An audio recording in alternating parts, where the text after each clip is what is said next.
राम राम किसान भाइयों, मैं संदीप कुमार, गांव संगरौली, डिस्ट्रिक्ट कैथल, हरियाणा। किसान साथियों, मेरे पीछे अमरूद का पौधा है और ये इलाहाबाद सफ़ेदा है। इस टाइम आज 10 जून 2025 का दिन है और आज अमरूद की स्टेज क्या चली हुई है, हमें इस पे क्या क्या कार्य करने चाहिए। किसान साथियों, ये हमारा इलाहाबाद सफ़ेदा का अमरूद है और इस स्टेज में बहुत ही ध्यान रखना होता है, क्योंकि ये स्टेज एक ऐसी स्टेज है जिसमें हमारे फलों की क्वालिटी जो है किसान भाई के हाथ में होती है। यदि उसने ये कार्य नहीं किए तो आपकी क्वालिटी लो आएगी और अमरूद के जितने फल हैं उनमें से बस 50% ही फल बच पाएंगे। तो साथियों, इसमें करना क्या है, हमें करना इस टाइम, एक तो कीड़ा आता है अमरूद में, मोटी सुंडी होती है, वो आती है, उसका इलाज करना पड़ता है। उसके लिए हमें स्प्रे डालना पड़ता है इसके अंदर। और कौन सा स्प्रे डालें किसान साथियों, ये ध्यान देने वाली बात है। आप इस पे कोरोजन का स्प्रे कर सकते हैं। साथियों, जो सुंडी होती है जो हमारे अमरूद के फल को ख़राब कर देती है, उसके लिए आप इसमें एक तो फेरोमोन ट्रैप लगाएं, बहुत ज़रूरी है। इस टाइम फेरोमोन ट्रैप का इस्तेमाल ज़रूर करें। और ये 70 से 80 रुपये का हमें डिब्बा मिल जाता है जो हमें अमरूद के पेड़े पे टांगना होता है। और आप 1 एकड़ में कम से कम 20 ट्रैप लगाएं, जिससे हमारे अमरूद आने वाले समय में कीड़े नहीं बनेंगे।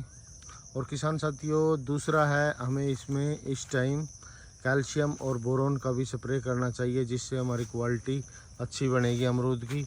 और कैल्शियम के साथ साथ आप इसके अंदर फंगिसाइड का भी स्प्रे करें। यदि आप फंगिसाइड नहीं डालोगे तो अमरूद पर निशान आएंगे और जो बाज़ार के अंदर हमारी क्वालिटी डाउन होगी और उससे हमें रेट कम मिलेंगे। तो किसान साथियों, आप इन बातों का ध्यान रखें।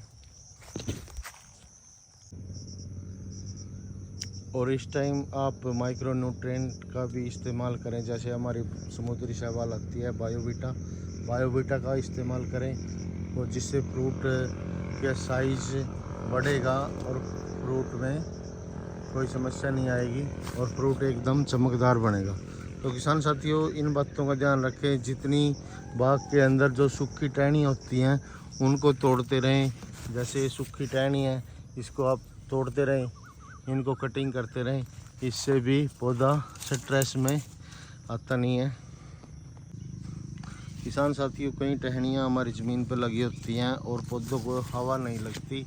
इसके लिए आप उसमें, जैसे कि ये सपोर्ट है, ऐसे सपोर्ट देते रहें, डंडियों की सहायता से या बांस की सहायता से ऊपर उठाएं, ताकि पौधे के नीचे को हवा लगे और पौधा हमें अच्छा फल देते रहें। तो किसान साथियों, ये छोटी छोटी बातें हैं, इनका हमें ध्यान रखना होता है। और खेत के अंदर कोई भी खरपतवार वगैरह नहीं होना चाहिए, इसलिए आप इस बात का ध्यान रखें।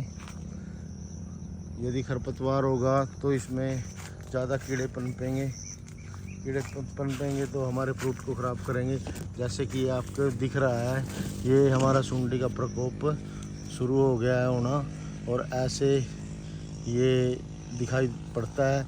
और यदि हम इसको तोड़ के इसके अंदर देखेंगे तो इसके अंदर मोटी सुंडी दिखाई देगी, और जो एक फल को खा के दूसरे फल पे चली जाती है और दूसरे फल को भी नुकसान पहुंचाती है।